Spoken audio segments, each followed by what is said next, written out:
The grand ballroom of Westlake Memorial Hospital erupts in applause as 10-year-old Isaiah Johnson stands nervously next to billionaire Maxwell Pierce. This boy, Maxwell, announces with tears streaming down his face, did what 100 of the finest physicians in America couldn't do. He saved my daughter's life. The crowd gasps when Maxwell reveals that just yesterday, these same doctors had mocked Isaiah, calling security to remove the janitor's son from the hospital. Little do they know how the hospital's darkest conspiracy is about to be revealed. Before we dive into this incredible story of injustice and triumph, let me know where you're watching from in the comments below. Hit that like button if you believe everyone deserves a chance to be heard regardless of their background, and subscribe to follow more stories of underdogs who changed the world against all odds. Now let's rewind to where it all began. Isaiah Johnson had no choice but to spend his afternoons at Westlake Memorial Hospital, the gleaming 50-story medical fortress that dominated the Boston skyline like a monument to wealth and privilege. His mother Denise worked night shifts as a janitor there, cleaning up after doctors who made more money in an hour than she earned in a month. Their cramped one-bedroom apartment in Roxbury, with its leaking ceiling and temperamental heating, stood in stark contrast to the hospital's marble floors and state-of-the-art facilities. Yet, despite their financial hardships, 10-year-old Isaiah possessed something money couldn't buy: an extraordinary mind with an insatiable curiosity for medicine. While other kids his age played video games or sports, Isaiah devoured discarded medical textbooks he rescued from hospital recycling bins, memorizing anatomy charts and biochemistry principles. Most college students struggled to comprehend. He'd created his own study space in the hospital's forgotten storage closet on the 4th floor, where he spent hours each day while waiting for his mother's shift to begin. Most of the hospital staff barely noticed the small black boy who moved silently through the corridors, his worn backpack stuffed with salvaged medical journals. He'd mastered the art of invisibility, learning which hallways to avoid and when to duck into doorways to prevent encounters with security guards who might question his presence.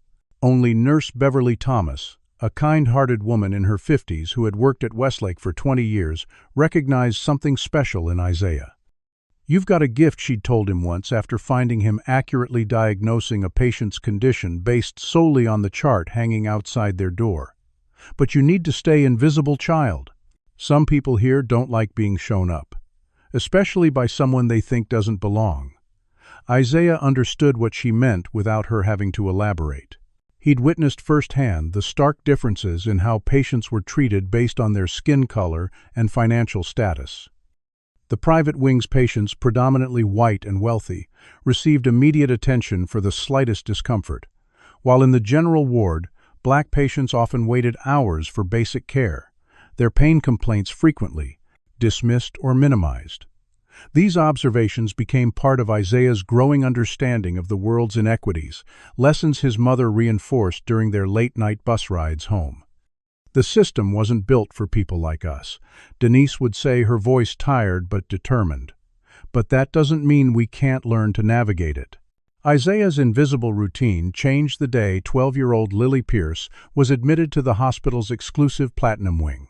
Daughter of Maxwell Pierce, the billionaire chairman of the hospital's board and CEO of Pierce Pharmaceuticals, Lily's arrival caused an unprecedented stir among the medical staff. Isaiah had overheard Dr. Victor Chambers, the chief cardiologist, discussing her case with a group of specialists in the doctor's lounge. Mysterious cardiac symptoms unresponsive to standard treatments. "She's been to Mayo Johns Hopkins Cleveland Clinic and nobody can figure it out. Pierce is offering a personal bonus to whoever diagnoses her correctly." Isaiah wasn't supposed to be in that lounge, but he'd discovered that if he timed his entrance right, wearing his mother's borrowed janitorial jacket, most doctors assumed he was there to empty trash bins and paid him no attention. He listened intently as they discussed Lily's symptoms: irregular heartbeat, periodic drops in blood pressure, occasional seizure-like episodes, and shortness of breath. Something about the combination struck Isaiah as odd, inconsistent with the cardiac conditions he'd studied. When the doctors dispersed, Isaiah impulsively approached Dr. Chambers. "Excuse me, sir, but have you considered whether her symptoms might be He never finished his sentence. Dr. Chambers spun around his face, contorting from surprise to disgust. "How did you get in here? This is a restricted area." Before Isaiah could explain, another doctor chimed in. "Isn't that the janitor's kid always sneaking around this one?" Dr. Chambers towered over Isaiah, his expensive cologne overwhelming in its proximity. "Listen, boy. Whatever you think you know about medicine, you learned from watching TV. Don't presume to question doctors with decades of training. Know your place." The group of white-coated physicians erupted in laughter as security was called to escort Isaiah out. "Maybe he thinks affirmative action applies to children, too." One of them joked loud enough for Isaiah to hear as the security guard gripped his arm painfully tight, marching him toward the exit. That night, when Isaiah told his mother about the incident, fear flashed across Denise's exhausted face. "Isaiah, baby, you can't do that. These people can fire me with a snap of their fingers. This job is all we have. Without it, we're on the street." She knelt before him, her hands gripping his shoulders. "Promise me you'll stay out of their way." Isaiah nodded, but as he lay awake that night on their pull-out sofa bed, his mind kept returning to Lily's symptoms and the nagging sense that something wasn't adding up in her diagnosis. Despite his promise to his mother, he knew he couldn't simply forget what he'd heard. There was something wrong about Lily's case, and for reasons he couldn't fully articulate even to himself, he felt compelled to find out what it was. The media circus arrived outside Westlake Memorial within 24 hours of Lily Pierce's condition taking a dramatic turn for the worse. Television vans with satellite dishes blocked the employee parking lot, and reporters ambushed doctors as they entered and exited the hospital, desperate for updates on the billionaire's daughter. Isaiah watched from the cafeteria window as Maxwell Pierce's private helicopter landed on the rooftop helipad, delivering yet another world-renowned specialist to join the growing team of medical experts working on Lily's case. The hospital administration had converted an entire floor of the Platinum Wing into a command center dedicated to solving the medical mystery that threatened the life of Boston's most privileged patient. While the media spotlight intensified, Isaiah began his own covert investigation. He'd noticed something peculiar about the timing of Lily's attacks. They seemed to occur most frequently when certain medical personnel were present, particularly during Dr. Eliza Frost's rounds. Dr. Eliza Frost's rounds. Frost, with her immaculate blonde hair and Harvard Medical School pedigree, had been appointed as Lily's primary physician overseeing the team of specialists. Isaiah started documenting patterns, creating a makeshift observation log on the back of discarded patient information sheets. He'd position himself strategically near Lily's room, pretending to read or do homework, while actually monitoring who entered and exited, noting the times and any changes in the medical equipment readings visible through the glass door. His most valuable observation post came courtesy of his mother, who had once shown him the hospital's elaborate air duct system during a late-night cleaning shift. "Sometimes I come up here when I need a break," she had confided. "Nobody bothers the cleaning staff about knowing these little hiding spots." The narrow metal passage above Lily's private suite provided Isaiah with an unobstructed view of her room and the medical monitors displaying her vital signs. He began spending hours there after school, meticulously recording her heart rate, blood pressure, and oxygen levels at different times of day, comparing them to the official numbers written on her chart when nurses updated it. The discrepancies he found were subtle, but significant. According to the official records, Lily's condition followed a predictable pattern of deterioration.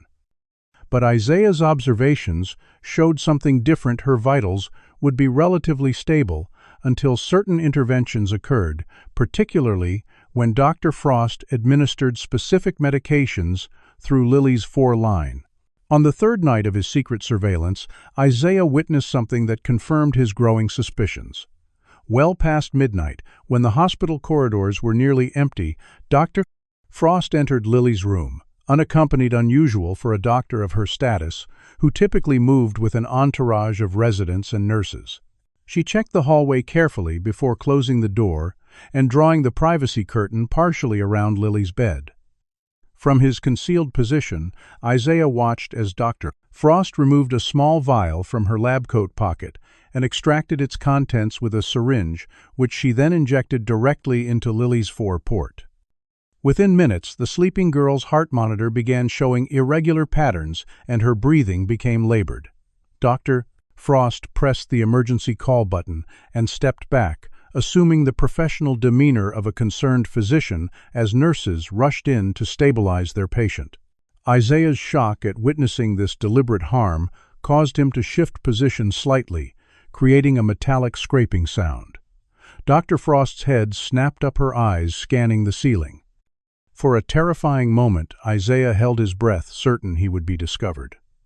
The emergency team's arrival diverted her attention, but he knew he had narrowly avoided detection.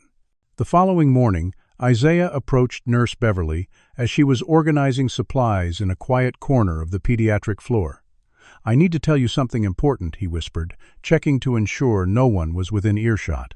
"It's about Lily Pierce." He had just begun explaining his observations when Dr. Richard Wellington, the hospital's silver-haired administrator, appeared behind them. "Nurse Thomas, I believe you're needed in Ward 6, he said coldly, his gaze fixed on Isaiah with undisguised contempt. "And you, young man, shouldn't be distracting our medical staff with childish fantasies."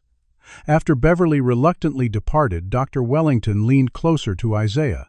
"Your mother's employment here is already precarious. Janitors are easy to replace, especially those whose children spread ridiculous accusations about our doctors. I suggest you focus on your schoolwork and leave medicine to professionals." That same afternoon, Maxwell Pierce held a press conference in the hospital's main lobby announcing a $10 million personal reward for any doctor who could successfully diagnose and treat his daughter's condition. The announcement brought a new wave of medical celebrities to Westlake, each with their own theories and treatment protocols. Isaiah watched from the periphery as these newcomers, with their designer suits and media-ready smiles, paraded through the hospital corridors like royalty. When he attempted to access the medical library to research potential causes for Lily's symptoms, he was stopped by a security guard who informed him the area was now restricted to medical personnel only. Later, he overheard one of the new specialists joking to a colleague, "Did you see that little black kid trying to get into the research section? Probably thought the janitor's closet was in there." The comment was met with laughter that followed Isaiah down the hallway. That evening, Denise received her first official warning from hospital management about her son's disruptive behavior. She sat Isaiah down at their small kitchen table, the warning letter placed between them like a live grenade. "They're looking for any excuse, Isaiah. We can't give them one. This job is everything to us." Isaiah nodded, understanding the impossible position they were in. But as he lay in bed that night, the image of Dr. Frost secretly injecting something into Lily's fore replayed in his mind. A girl was being harmed, perhaps even killed, while 100 of the world's best doctors looked in the wrong direction. Despite the risks, he knew he couldn't stand by and do nothing. The question wasn't whether he should act, but how to gather evidence that even the most prejudiced eyes couldn't ignore. The old smartphone Nurse Beverly slipped to Isaiah during their brief encounter in the stairwell became his most valuable tool. "My son got a new one for Christmas," she whispered. "The camera still works fine. Be careful, Isaiah."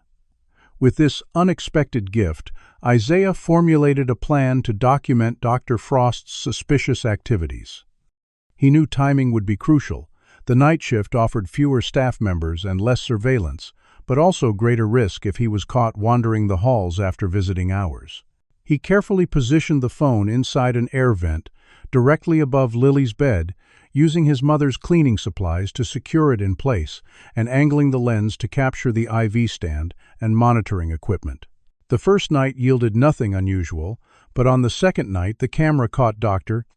Frost entering at 2:17 in the morning, administering an unauthorized injection, and then deliberately altering the numbers on Lily's chart.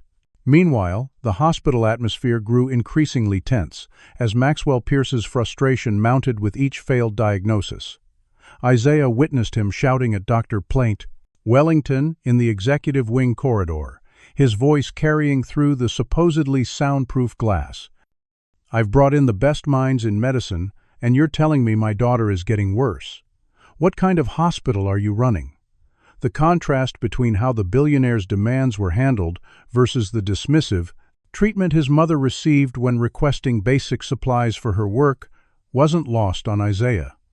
Just last week, Denise had been reprimanded for insubordination when she pointed out that the industrial cleaning solution was causing a rash on her hands and requested an alternative. While continuing his covert surveillance, Isaiah noticed other suspicious patterns. Dr. Frost and Dr. Wellington often met in the parking garage late at night, exchanging envelopes and speaking in hushed tones. Using the hospital's public computer to research online medical journals, Isaiah discovered that both doctors had recently published papers promoting a new experimental cardiac medication manufactured by a company called Novacure Pharmaceuticals. Further digging revealed another disturbing connection. Novacure was a subsidiary of a larger corporation that had been attempting to partner with Pierce Pharmaceuticals for months. The pieces were beginning to align in a disturbing pattern, but Isaiah needed more concrete evidence. His next attempt to retrieve the hidden smartphone proved disastrous. Security guard Thomas Reynolds, a burly man with a reputation for roughness, caught Isaiah slipping into Lily's room during a rare moment when it was unoccupied. "What do you think you're doing in here?" Reynolds demanded, grabbing Isaiah's arm with unnecessary force. "I was just looking for my mom," Isaiah stammered, trying to reach for the phone concealed in the air vent above. Reynolds yanked him away from the wall, his fingers digging painfully into Isaiah's thin shoulder. "You lying little thug. I've been watching you sneaking around." He dragged Isaiah down the hallway, using racial slurs under his breath that grew louder when they reached the security office. "Doctor." Wellington arrived minutes later, his face, a mask of professional concern belied by the coldness in his eyes. "This is the final straw," he announced, looking at Isaiah with undisguised contempt. "From now on you are banned from hospital premises, except when directly supervised by your mother during her work hours. One more incident, and both you and your mother will be permanently removed from Westlake Memorial." Denise was called in from her shift, forced to stand silently as her supervisor issued a final warning notice. The drive home that night was filled with a heavy silence that broke only when they reached their apartment. "Why?" Isaiah Denise asked, her voice cracking with emotion. "Why couldn't you just let it be? We're hanging by a thread here." Isaiah couldn't bring himself to tell her everything, knowing it would only increase her anxiety. Instead, he waited until she fell into an exhausted sleep before retrieving the second phone he'd been using to back up his findings. Reviewing the footage, he made a critical discovery. The substance Dr. Frost was injecting matched the description of a compound that temporarily induced symptoms, mimicking heart failure symptoms that would create the perfect test case for Novacure's experimental treatment. The implications were staggering. Dr. Frost and Dr. Wellington weren't just incompetent. They were deliberately making Lily Pierce sicker to advance their own financial interests. But who would believe accusations from a 10-year-old black boy living in poverty, especially against two respected white physicians with impeccable credentials? The breaking news alert on his phone interrupted his thoughts. Billionaire's daughter, critical Lily Pierce, not expected to survive weekend. Time was running out. Isaiah needed to find someone with enough power and influence to take his evidence seriously, or a young girl would die while 100 doctors searched for a cure to an intentionally induced illness. How would you react if you were in Isaiah's position? Would you risk everything to save someone you've never even met? Comment number 1. If you believe he should go directly to Maxwell Pierce with his evidence. Or number 2, if you Maxwell Pierce think he should find another doctor to convince first. Don't forget to hit like and subscribe to find out what happens next in this shocking true story.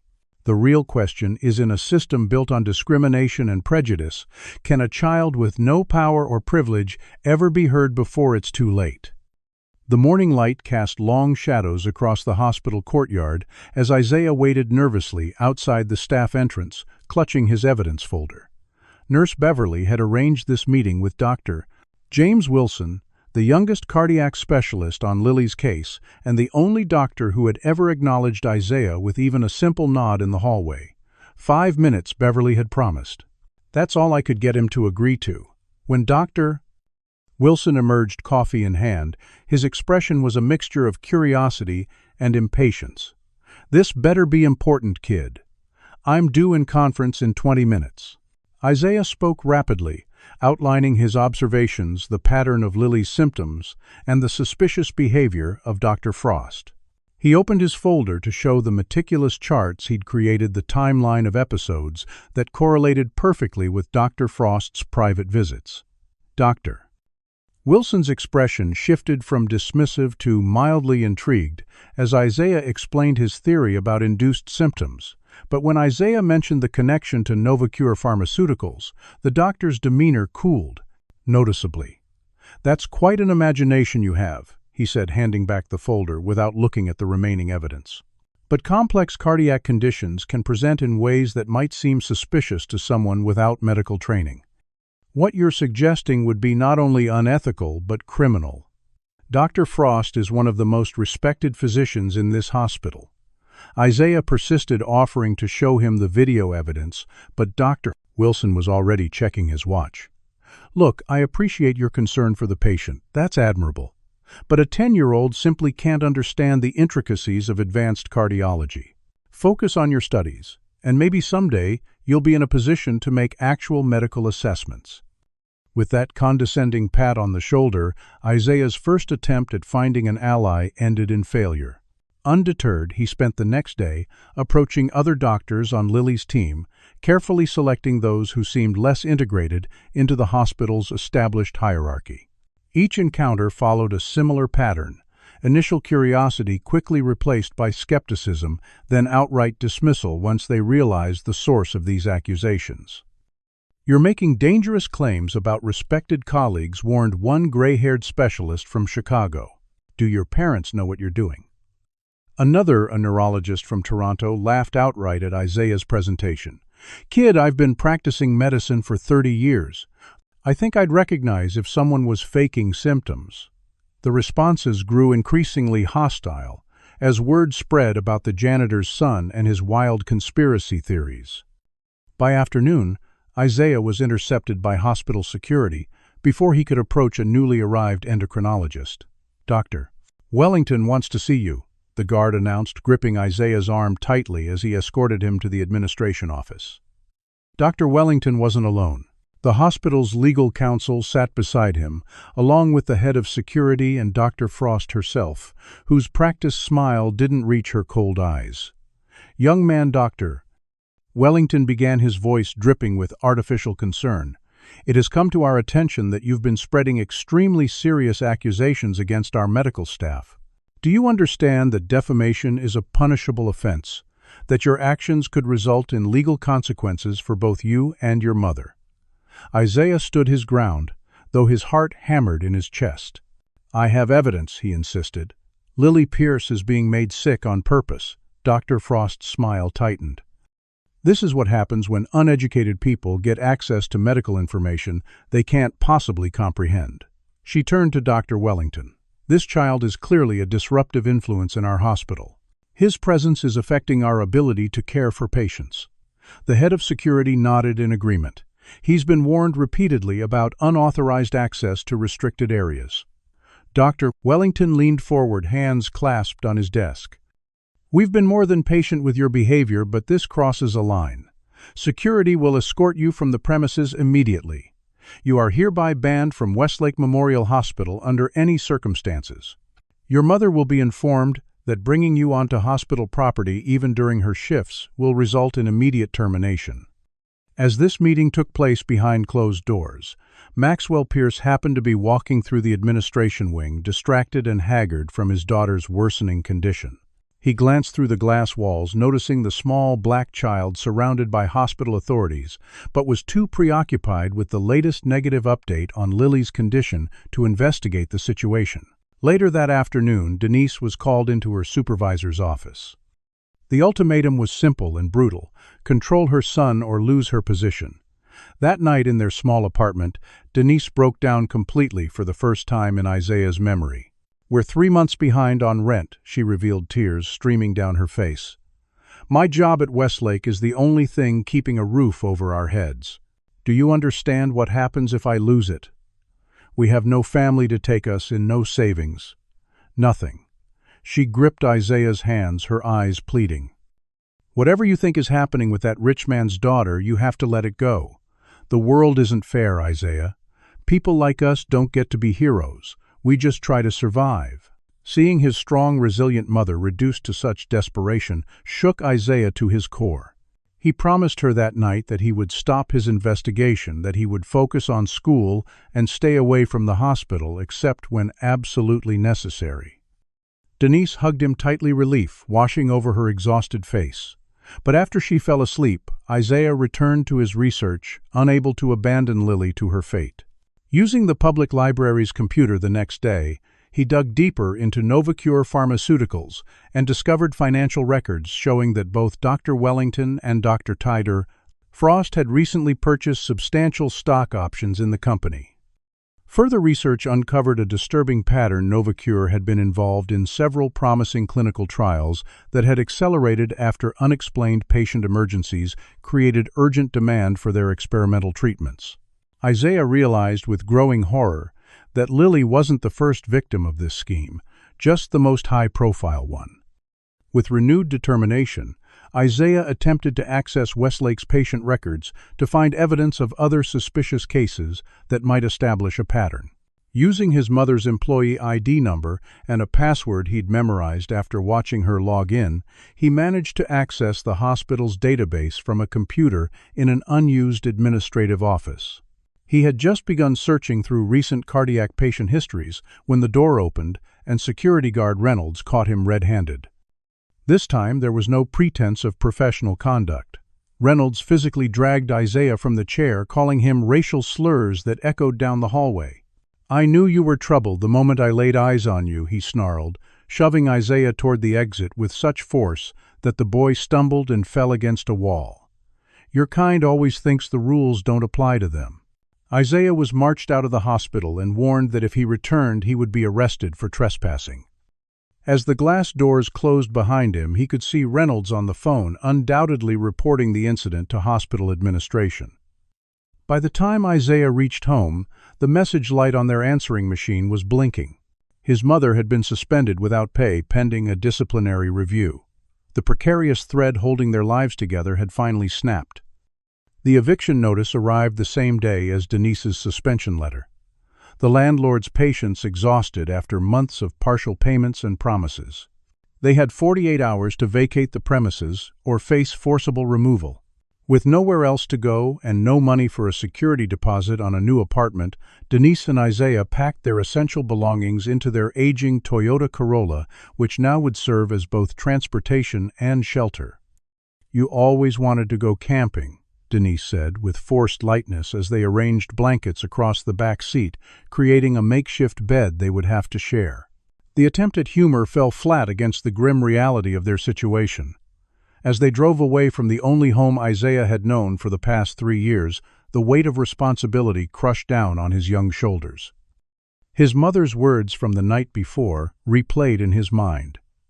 "This obsession of yours, this need to be right, regardless of consequences, has cost us everything." For the first time, he had seen complete defeat in her eyes, a surrender to circumstances that terrified him more than their homelessness. They spent that first night parked behind an abandoned warehouse, trying to sleep despite the cold that seeped through the car's thin metal shell and the constant fear of being discovered by police or worse. Denise had applied for emergency housing assistance, but the waiting lists were months long. Meanwhile, the hospital's Human Resources Department wasn't returning her calls about the status of her suspension. Isaiah watched his mother's transformation with growing alarm. The woman who had always moved with purpose and pride now seemed diminished. Her shoulders permanently hunched, her voice hollow when she spoke, which was increasingly rare. She took day labor jobs cleaning houses when she could find them, but the pay was a fraction of her hospital salary, and the work was inconsistent.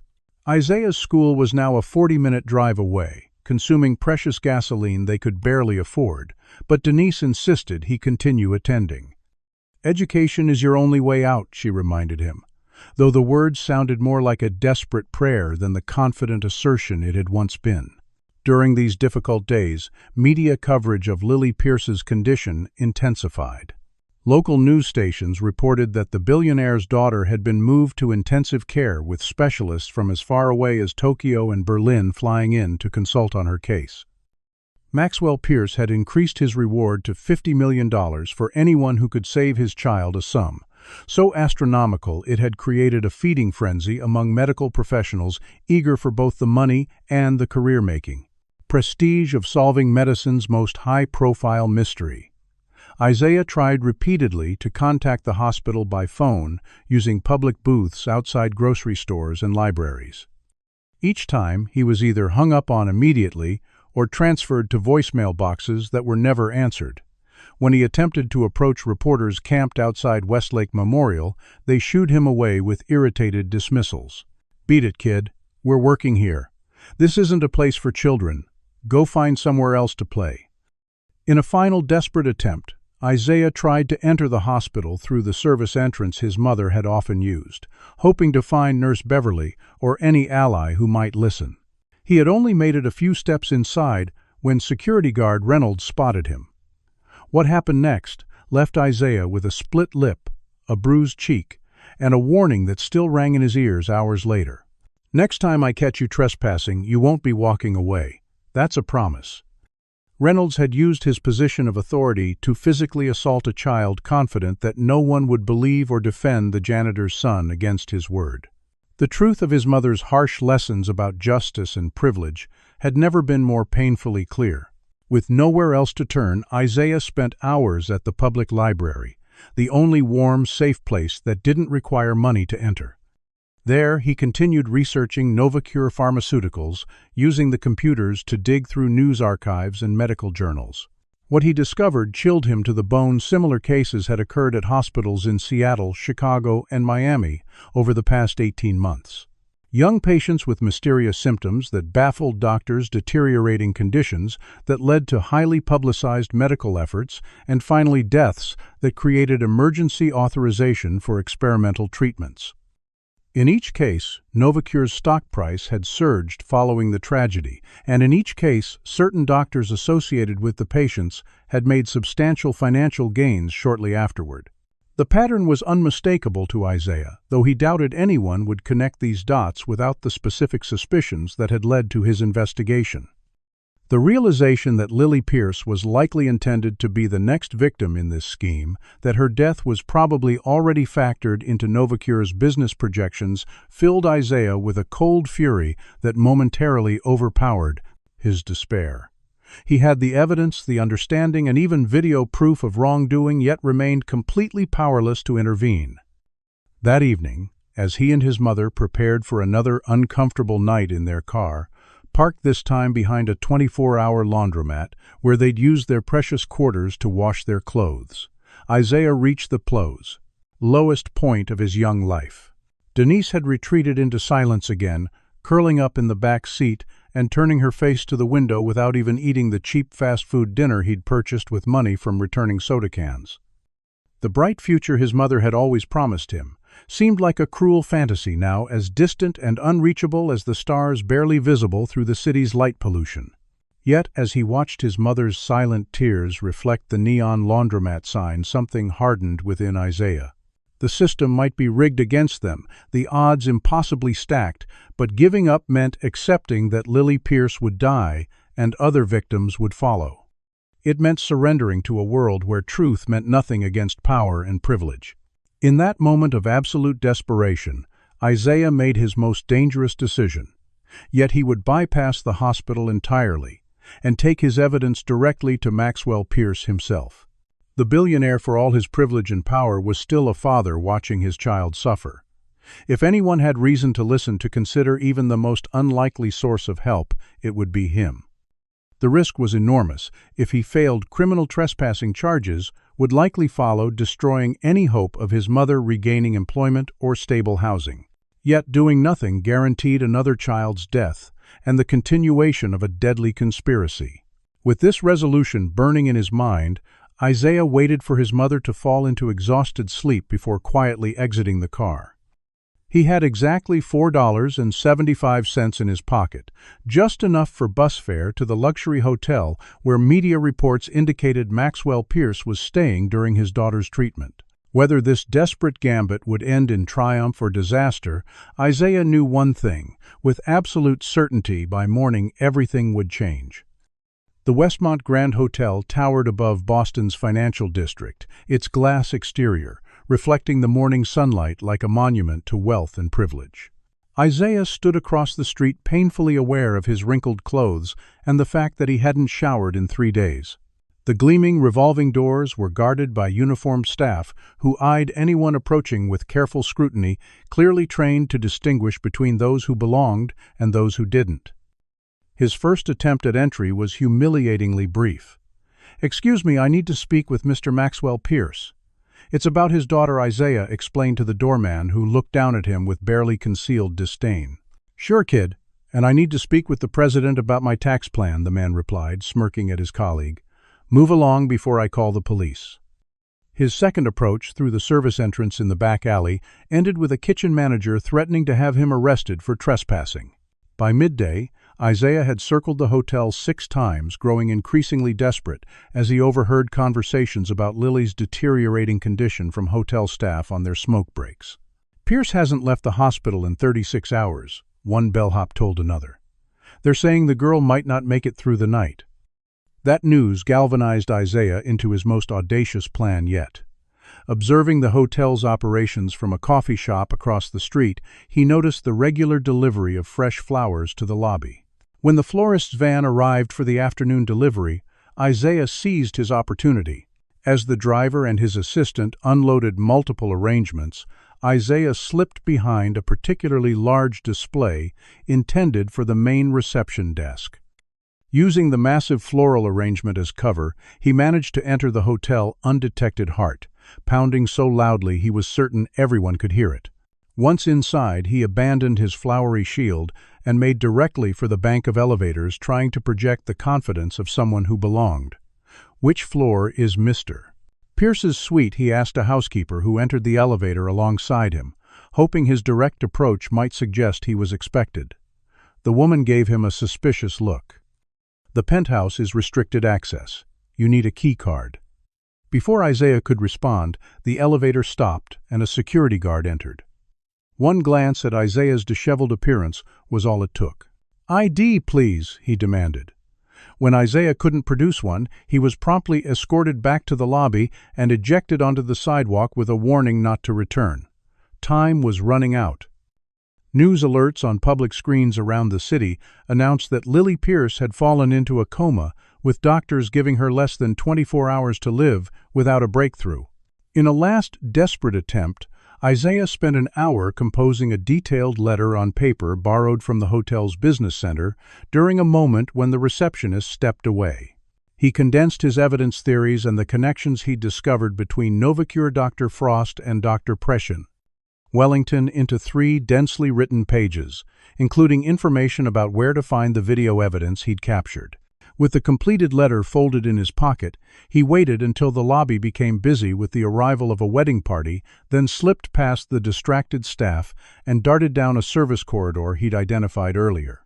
Following the emergency exit signs, he located the fire stairs and began the grueling climb to the penthouse level 38 floors above.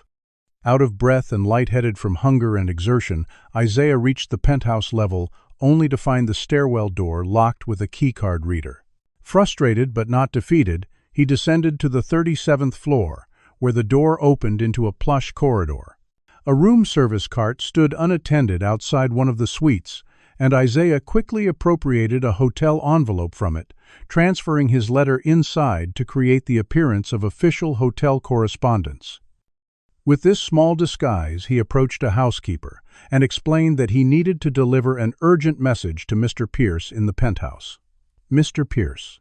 "Pierce isn't here, honey," the woman replied kindly, perhaps the first person to show him any compassion that day. "He's at the hospital with his daughter, but his assistant might be upstairs." She used her key card to access the service elevator for him, a small kindness that brought tears to Isaiah's eyes after so many hours of rejection. The penthouse reception area was deserted when he arrived, the double doors to the main suite firmly closed. Isaiah slipped his letter under the door and retreated to the service elevator, feeling both relief at having delivered his message and despair at the likelihood it would be discarded unread by an assistant or housekeeper. Back on the street, Isaiah watched the hotel entrance for hours, hoping against hope that his letter might somehow reach its intended recipient. As evening approached, he saw Maxwell Pierce's motorcade arrive, the Billionaire, looking haggard as he was quickly ushered inside, surrounded by staff and security. Isaiah made one final futile attempt to approach but couldn't get within 20 feet before security intercepted him. Defeated and exhausted, he retreated to a nearby park bench, trying to determine his next move. His mother would be frantic by now, having woken to find him gone. The thought of returning to their car with nothing to show for his efforts of admitting this final failure was almost unbearable. As darkness fell, a desperate idea took shape in Isaiah's mind. The hotel's external fire escape, intended for emergency evacuations, might provide access to the penthouse's balcony.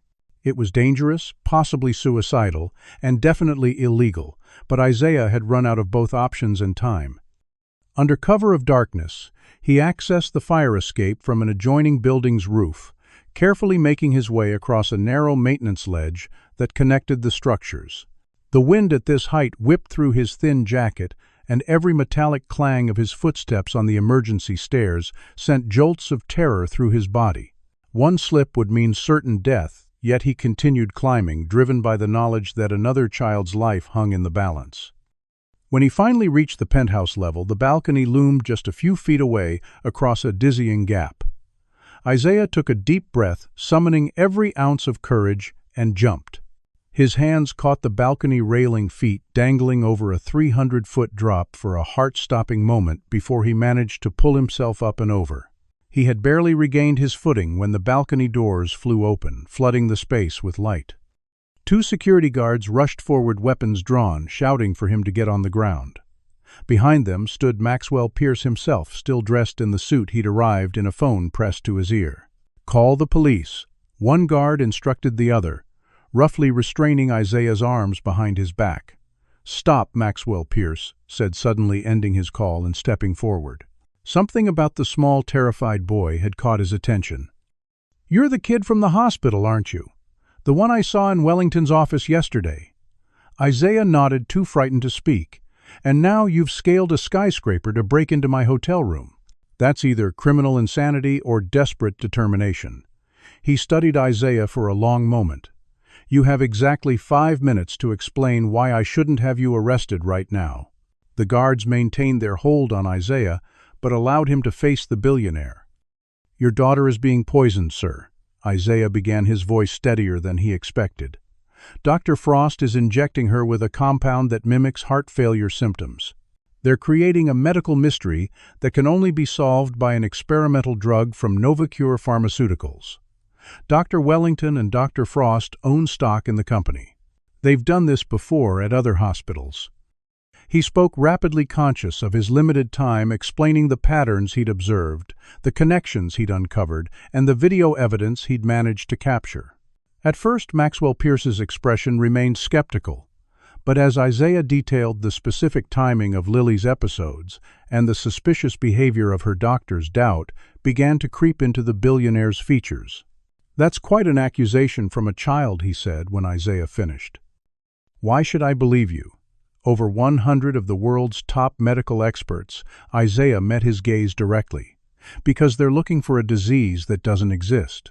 They're good doctors working with bad information, trying to solve a mystery that was manufactured from the beginning." Something in his simple explanation seemed to resonate with Maxwell, a businessman accustomed to evaluating pitches and proposals. "If what you're saying is true, why hasn't anyone else noticed this pattern?" Isaiah's answer was equally direct. "Because no one was watching Dr. Frost after hours. Because no one thought the janitor's son could understand what he was seeing. Because some people are invisible until they do something wrong." Maxwell Pierce picked up his phone again, this time dialing his private security team. "I need you to quietly investigate stock purchases by Dr. Richard Wellington and Dr. Eliza Frost in a company called NovaCure Pharmaceuticals, Priority Level 1. While they waited for a response, Maxwell asked Isaiah questions that revealed both his growing interest and lingering doubts. How had a 10-year-old gained enough medical knowledge to recognize these patterns? How had he managed to conduct this investigation despite being banned from the hospital? Where were his parents while he was breaking into hotel penthouses? Isaiah answered honestly, explaining his self-education through discarded textbooks, his mother's struggles to keep them afloat, and their current homelessness resulting from his pursuit of the truth. Before Maxwell could respond, his phone rang. The security team's preliminary report confirmed unusual stock activity, exactly as Isaiah had described. Both doctors had made substantial purchases in NovaCure shortly before Lily's admission to Westlake Memorial, and both stood to make millions if the company's experimental treatment received emergency authorization following a high-profile case. Maxwell's expression hardened as he absorbed this confirmation. He turned to Isaiah with new eyes, seeing not just a child but someone who had risked everything to save a stranger.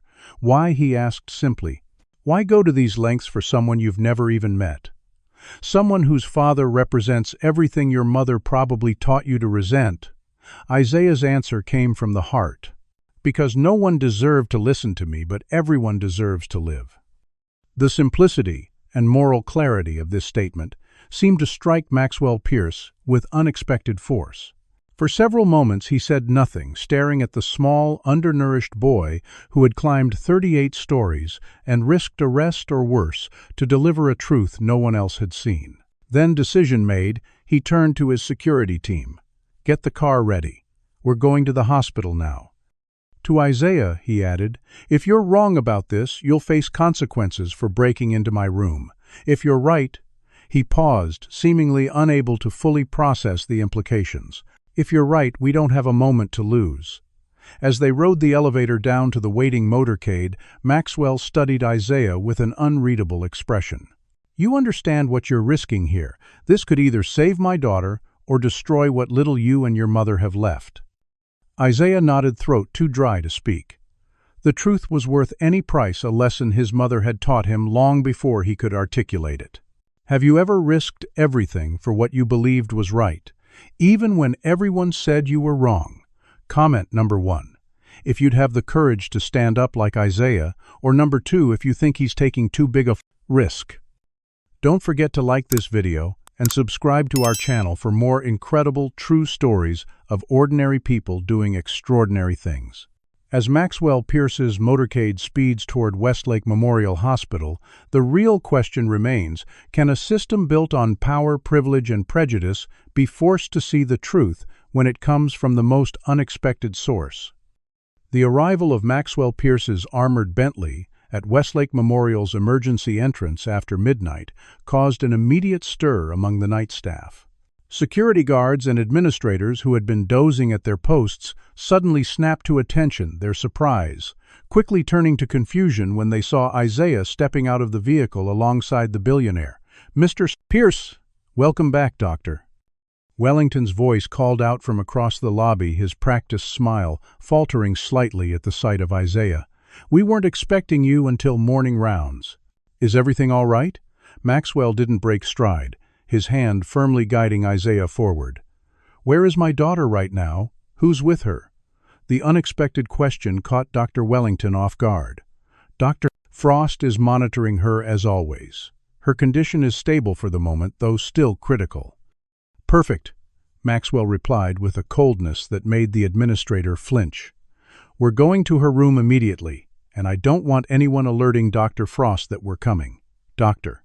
Wellington hurried alongside them, shooting venomous glances at Isaiah. "Sir, with all due respect, hospital protocols don't allow children in the ICU, especially after visiting hours. I must insist that this boy remains here. His presence has been disruptive to our staff, and he's been explicitly banned from hospital property." Maxwell stopped abruptly, turning to face Dr. Wellington with an expression that made the administrator take an involuntary step backward. "Let me be perfectly clear. This child is under my personal protection.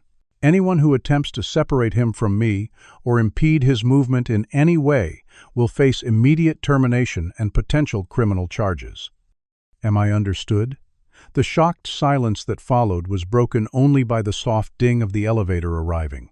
As they rode up to the platinum wing, Isaiah could feel the tension radiating from Maxwell, whose knuckles had turned white where he gripped the elevator rail. The small group exited directly into the ICU's private section, where Lily's room was surrounded by state-of-the-art monitoring equipment and a nurse's station specially constructed for her care. Through the glass walls, Isaiah could see Dr. Frost bent over Lily's bed adjusting something on her IV line. She looked up at their approach, her professional smile freezing in place when she spotted Isaiah beside the billionaire. "Maxwell," she greeted, stepping away from Lily to block their entrance to the room. "This is unexpected. Visiting hours don't begin until 6, and we've just administered Lily's midnight medications. She needs uninterrupted rest." "What medications exactly?" Maxwell asked, his tone dangerously calm. According to her chart, no treatments were scheduled for midnight. Dr. Frost's smile tightened almost imperceptibly. "A slight adjustment to her sedation, nothing significant. But I must insist that child wait outside. The ICU is no place for step aside." Dr. Frost Maxwell commanded, no longer bothering to mask his suspicion. "I want every IV bag in my daughter's room preserved and sent for independent testing immediately. Nothing is to be disposed of or replaced until the results come back." Dr. Wellington, who had followed them up from the lobby, stepped forward with forced joviality. "Maxwell, I think there's been some misunderstanding. Perhaps we should discuss this privately in my office." "Whatever concerns you have, I assure you." "My concerns," Maxwell interrupted, "involve the possibility that my daughter is being deliberately poisoned to create a medical emergency that would benefit Novacure Pharmaceuticals, a company in which both you and Dr. Frost have recently made substantial investments." The accusation hung in the air for a moment of perfect silence before the hospital erupted into chaos. Dr. Frost's professional mask crumbled completely. "That's preposterous. Who would suggest such a thing?" Her gaze locked onto Isaiah with undisguised hatred. "Did this child feed you these paranoid fantasies? The same child who's been harassing our staff for weeks with ridiculous theories. Maxwell, you can't possibly take the word of a janitor's son over Harvard-educated physicians." Maxwell's expression hardened. "I've had my team verify the stock purchases. The timing coincides perfectly with my daughter's admission. Now either you step aside voluntarily or I'll have my security team remove you forcibly. Your choice." Dr. Wellington, sensing the situation spiraling beyond his control, attempted to regain authority. "Security," he called out. "Remove this child from the ICU immediately. He's trespassing on hospital property after explicit prohibitions." When hospital security hesitated, caught between Wellington's authority and Maxwell's power, the administrator moved to physically block Isaiah from entering Lily's room. "This has gone far enough. This boy has no medical training, no authority, and no right to interfere in patient care." Maxwell stepped between them, his voice deadly quiet. "Touch this child, and I'll have you arrested for assault before your hand leaves his shoulder.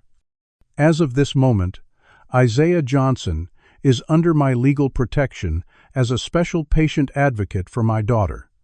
Any action against him will be considered an action against me and my family." The standoff might have continued if not for an unexpected intervention.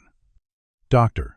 James Wilson, the young cardiac specialist who had dismissed Isaiah days earlier, stepped forward from the group of physicians who had gathered to witness the confrontation. "Mr. Pierce," he said hesitantly, "I think we should listen to what the boy has observed. He approached me last week with concerns about inconsistencies in Lily's treatment. I dismissed him, but he looked at Isaiah with new respect. The patterns he identified might merit investigation." "You can't be serious," Dr. Frost scoffed. "You're giving credibility to a child's fantasy over established medical protocols.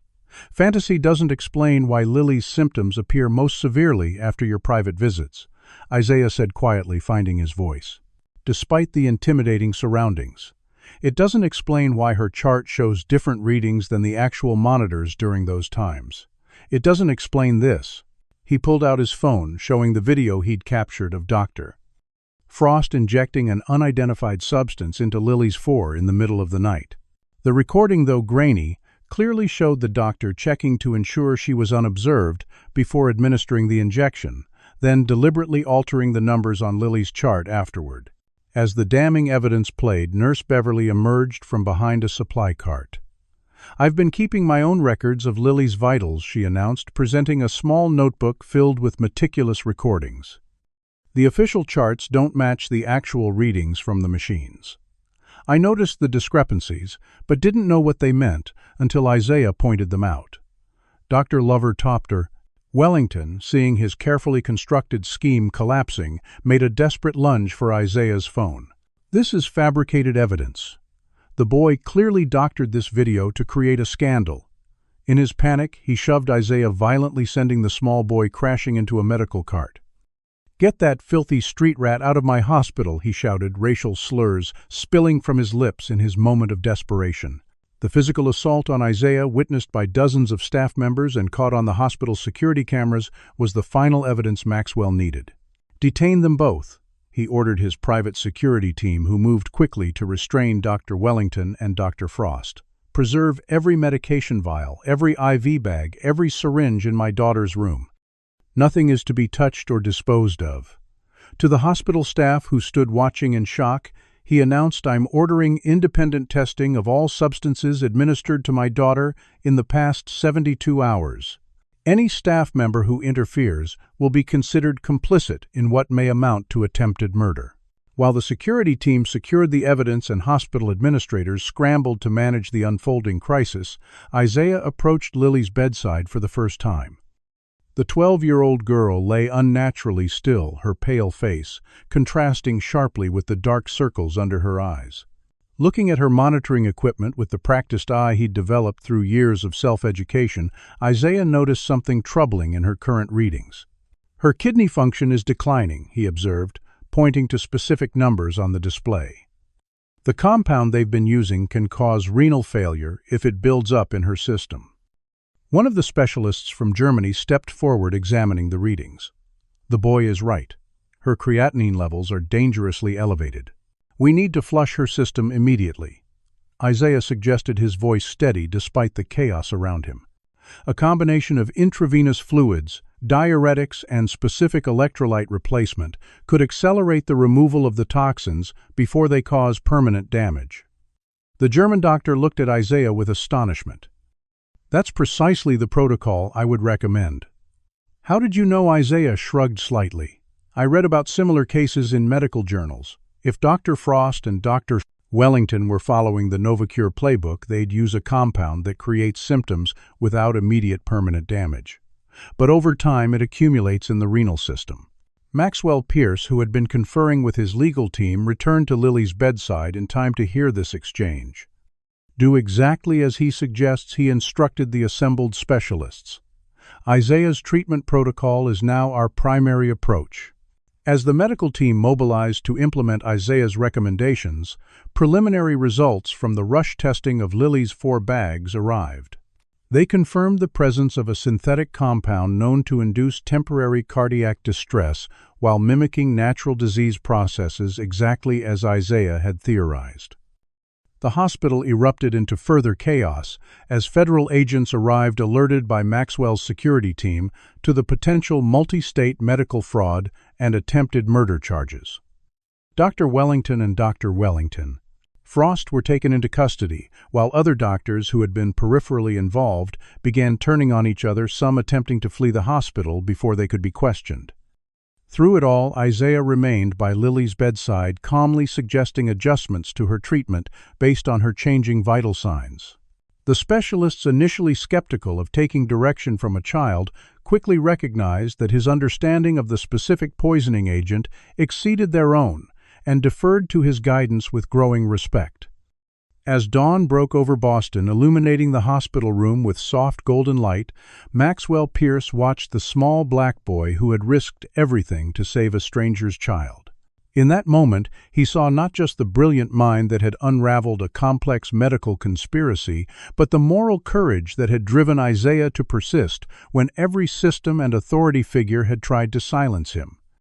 The billionaire made a silent vow that whatever happened next, Isaiah Johnson's life would never be the same again, and neither, perhaps, would his own understanding of privilege, power, and the unexpected sources of wisdom in a world too quick to judge based on appearance and background. Isaiah remained at Lily's bedside for 36 consecutive hours, catching brief moments of sleep in a chair positioned between her monitors. His treatment protocol had been implemented with meticulous precision by a team of specialists who now deferred to his observations with a respect that would have been unimaginable days earlier. The hospital administration, thrown into disarray by the arrests of Dr. Wellington and Dr. Frost, had brought in crisis management teams to handle the tsunami of media attention. Outside Westlake Memorial news vans clogged the surrounding streets as reporters competed for the most sensational angle on what was rapidly becoming the medical scandal of the decade: billionaire's daughter poisoned by hospital. Administrators in pharmaceutical stock scheme. Inside Lily's room, however, the focus remained entirely on her improving vital signs. The synthetic compound was gradually clearing from her system, and each hour brought small but significant improvements in her condition. Isaiah tracked every change, suggesting minute adjustments to her medication dosages and fluid intake, with a precision that astonished the world-renowned specialists observing his work. While he monitored Lily, Maxwell Pierce had mobilized the full resources of his corporate empire. His legal team filed emergency motions securing Isaiah's official status as a patient advocate, protecting him from any potential retaliation. His security personnel had located Denise Johnson, frantic with worry after Isaiah's disappearance, and brought her to the hospital, where she alternated between tearful relief at finding her son safe and stunned disbelief at the desperate situation he had become central to. "You did this," she kept asking, watching Isaiah confidently directing doctors with decades more education and experience. My Isaiah figured all this out. The morning of the second day brought the first dramatic breakthrough. Lily's kidney function stabilized, her blood pressure returned to normal ranges, and her cardiac rhythm showed no further abnormalities. By afternoon, her brain activity indicated she was emerging from the coma, and shortly before sunset, her eyelids fluttered open for the first time in nearly a week. "Dad," she whispered, her voice barely audible after days of intubation. Maxwell, who had barely left the room, rushed to her side, tears streaming freely down his face. "I'm here, sweetheart. You're going to be okay." When Lily's gaze shifted questioningly to Isaiah, Maxwell introduced them with simple eloquence. "This is Isaiah Johnson. He saved your life when 100 doctors couldn't." News of Lily's awakening spread through the hospital and beyond with lightning speed. Within hours, the story of the janitor's son who had outwitted a hospital conspiracy reached national headlines. Media requests for interviews with Isaiah flooded in by the hundreds. Celebrities tweeted their amazement, and medical schools issued statements about reviewing their admission criteria to identify unconventional talents like his.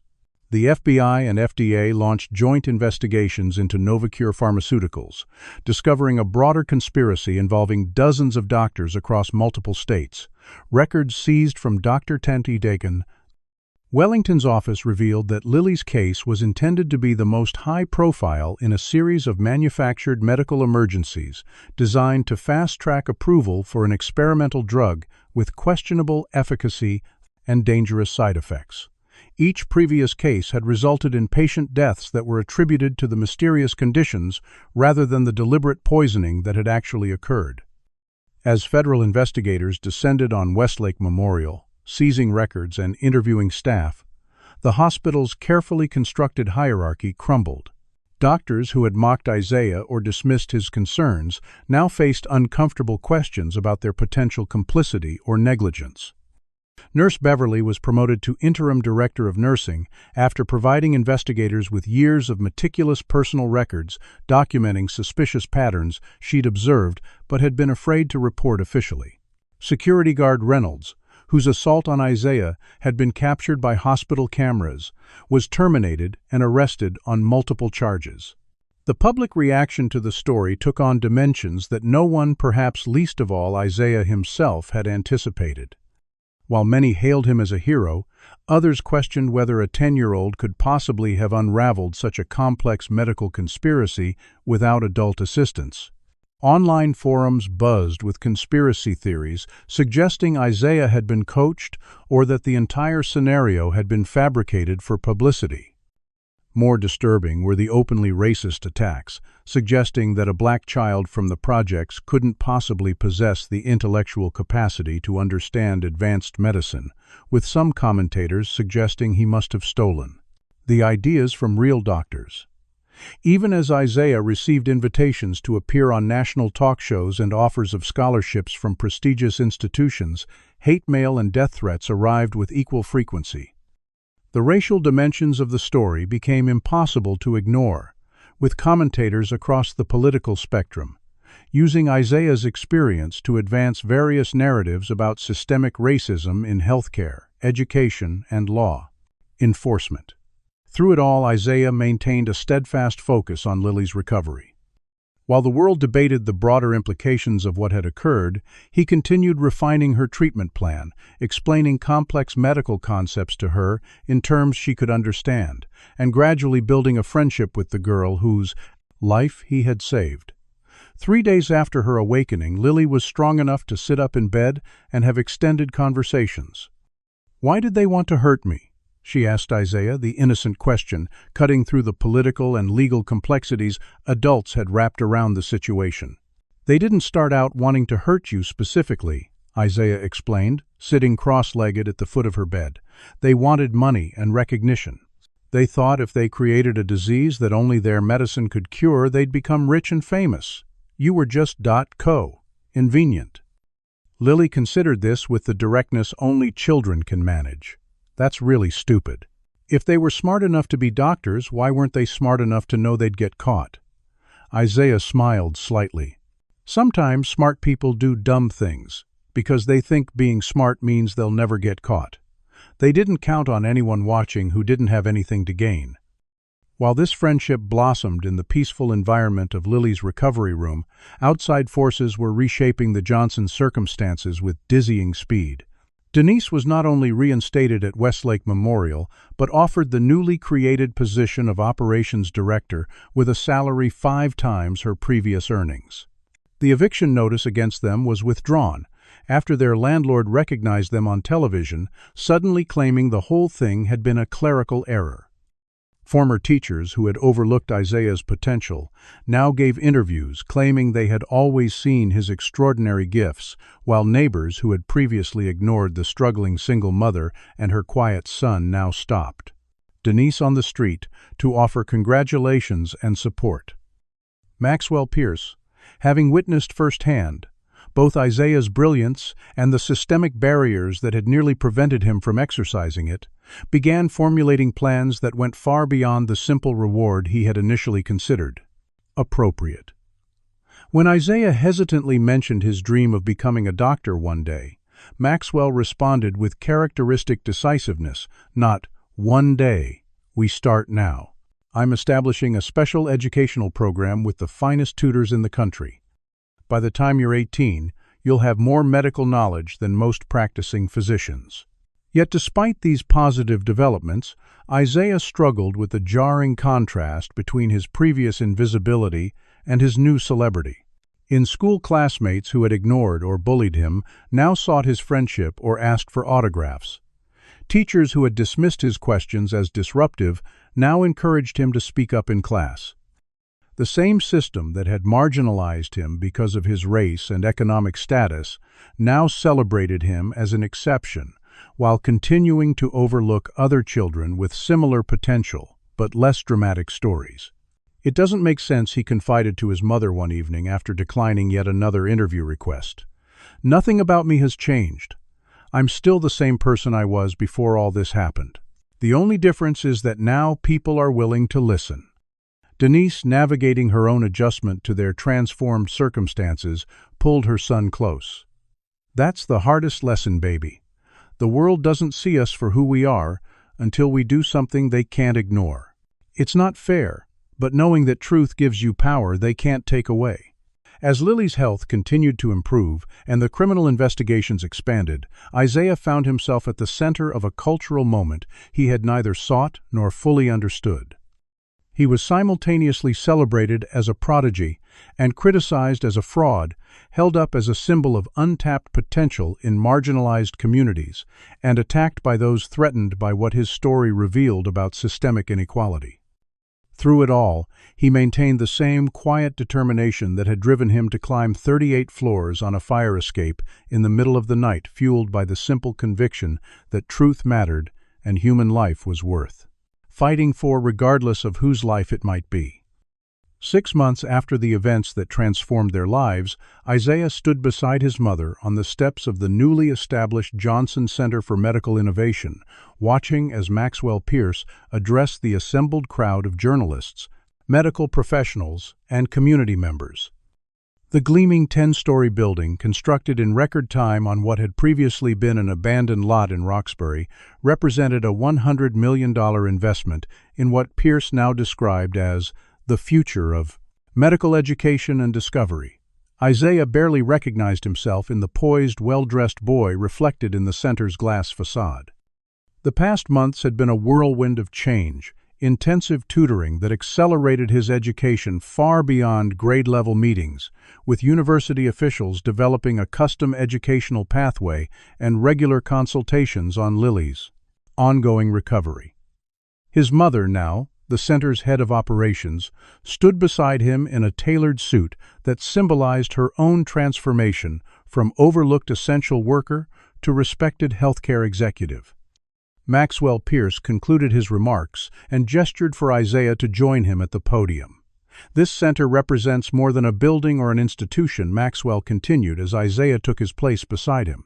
"It represents a fundamental challenge to our assumptions about where brilliance comes from and who deserves to be heard. 6 months ago, I nearly lost my daughter because our medical system was structured to ignore voices like Isaiah's. Today, we begin the work of ensuring that never happens again." The Johnson Center's mission was audacious, identifying and nurturing medical talent from underserved communities, while simultaneously developing new approaches to medical education that valued intuitive understanding alongside traditional credentials. Isaiah would serve as its youngest ever consultant, his unique perspective helping to shape programs designed to discover others like him who might otherwise remain invisible to the system. Behind the scenes, the ripple effects of the NovaCure scandal continued to transform the medical establishment. Dr. Wellington and Dr. 50A's Frost faced multiple federal charges, including attempted murder, conspiracy, and securities fraud. Their trials had become media sensations, with each new revelation exposing deeper corruption within pharmaceutical regulatory processes. Many of the doctors who had dismissed Isaiah had lost their positions or faced professional censure for failing to recognize obvious signs of patient endangerment. Some had attempted to reframe their interactions with him, claiming they had always seen his potential, despite clear evidence to the contrary. The most significant changes, however, were systemic rather than individual. The FDA had launched comprehensive reviews of all expedited drug approvals from the past 5 years, discovering multiple instances of manipulated data and conflicts of interest. Medical schools across the country were re-evaluating their admissions criteria, seeking ways to identify unconventional talents and diverse perspectives. Hospital administrative structures were being scrutinized for vulnerabilities to the kind of corruption that had flourished at Westlake Memorial. Lily Pierce, fully recovered from her ordeal, had become Isaiah's most vocal advocate and closest friend. The unlikely bond between the billionaire's daughter and the janitor's son had captured public imagination with their regular visits and shared interests, humanizing what might otherwise have remained an abstract story about medical corruption and racial inequality. What the public didn't see were their private conversations about their shared experience of being used as pawns by adults with power, Lily by corrupt doctors, Isaiah by media narratives that often simplified his story to fit predetermined angles. For Maxwell Pierce, the experience had forced a profound re-evaluation of his own biases and blind spots. In private conversations with Denise, he had acknowledged how easily he had dismissed Isaiah initially, how his own prejudices about who could possess meaningful expertise had nearly cost his daughter's life. This recognition led to the creation of Pierce Foundation's Systemic Equality Initiative, which was now conducting comprehensive anti-discrimination audits of all healthcare facilities within the Pierce corporate network. As the ribbon-cutting ceremony concluded and the formal tours of the new facility began, Isaiah found a quiet moment with Lily away from the cameras and crowds. "Did you ever think it would turn out like this?" she asked, gesturing at the building that now bore his family name. Isaiah considered the question seriously. "Not really. I just wanted someone to listen about what was happening to you.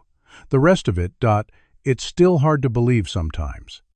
Lily nodded, understanding beyond her years.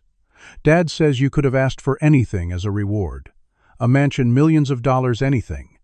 But you only asked for your mom's job security and a scholarship fund." Why, Isaiah looked out over the neighborhood where he'd grown up, now visible from the center's rooftop garden, because this was never about me getting ahead. It was about making sure other kids like me get the same chance to be heard. He paused, collecting his thoughts.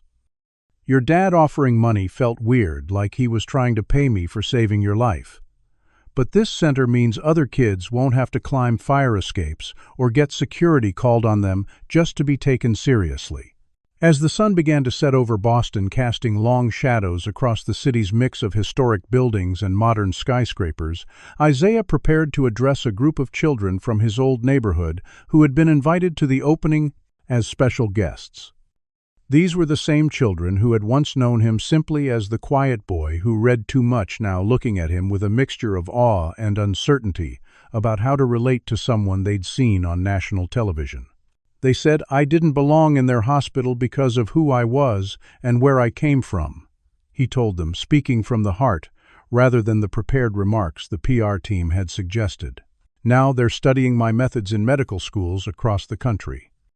Never let anyone tell you where you belong or what you can achieve. The world doesn't change until we change it. Later that evening, as the crowds dispersed and the media packed up their equipment, Isaiah and his mother returned to their new apartment in a renovated brownstone near the center. Though comfortable and secure, they had chosen a home that kept them connected to their community rather than isolated in luxury. Denise watched her son as he organized his books and study materials for the next day's lessons. "Are you happy, Isaiah?" she asked suddenly. "With everything that's happened, with all these changes, does it feel right to you?" Isaiah considered the question with the same careful thought he applied to medical problems. "I'm glad we're not sleeping in the car anymore," he said finally, with a smile that momentarily revealed the ordinary 10-year-old behind the extraordinary story. "I'm glad you don't have to clean up after people who don't see you. And I'm really glad Lily is okay." He paused, gathering his thoughts. "But sometimes it feels strange that people only started listening because of who she was, not because what I was saying was true. That part still doesn't feel right." Denise nodded, understanding exactly what her son meant. "The world is changing because of you, baby. Not as fast as it should, not as completely as it needs to, but it is changing." As night fell over Boston, Isaiah Johnson, the boy who had challenged a system designed to silence him, saved a life everyone else had given up on, and begun a transformation in how talent and expertise are recognized, finally allowed himself a tableau of prosin, moment of 10-year-old pride in what he had accomplished. The path ahead would hold new challenges, the accelerated education program starting next week, the book he was helping to write about medical observation techniques, the speaking engagements at medical schools eager to learn from his unconventional approach to diagnosis. But for tonight he could simply be a boy who had done something important and good in the world, something that mattered beyond himself. What would you have done in Isaiah's position? Would you have found the courage to stand up against an entire system of power and privilege? Leave a comment sharing how this story inspired you. And don't forget to like, subscribe, and share this video with someone who needs to be reminded that one voice can make all the difference. In a world that often teaches us to doubt ourselves and stay silent, Isaiah's story shows that the truth has power when we're brave enough to speak it, no matter who we are or where we come from. Thank you for joining us for this incredible journey, and we look forward to bringing you more stories of ordinary people doing extraordinary things. Isaiah's journey teaches us that true brilliance knows no boundaries of race, class, or age. In a world that often judges worth by appearance and background, rather than ability, having the courage to speak truth is revolutionary. The story reveals how systems designed to help can become corrupted when power and profit take precedence over human lives.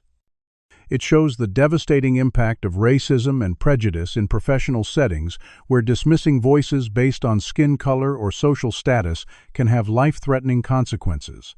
The transformation at the end demonstrates that meaningful change requires more than individual success stories. It demands structural reform and a commitment to creating opportunities for all talented minds to flourish. Isaiah's refusal to stay silent, despite overwhelming pressure, illustrates that moral courage often comes from unexpected sources. His victory wasn't just saving Lily's life, but challenging an entire system of privilege to recognize its blind spots and biases. The lesson is clear: when we ignore voices from marginalized communities, we lose crucial perspectives that could solve our most pressing problems. True excellence and innovation emerge when we value knowledge and insight regardless of their source. Has there been a time in your life when you knew you were right about something important, but no one would listen because of who you are? Or have you witnessed someone being dismissed despite having valuable insights?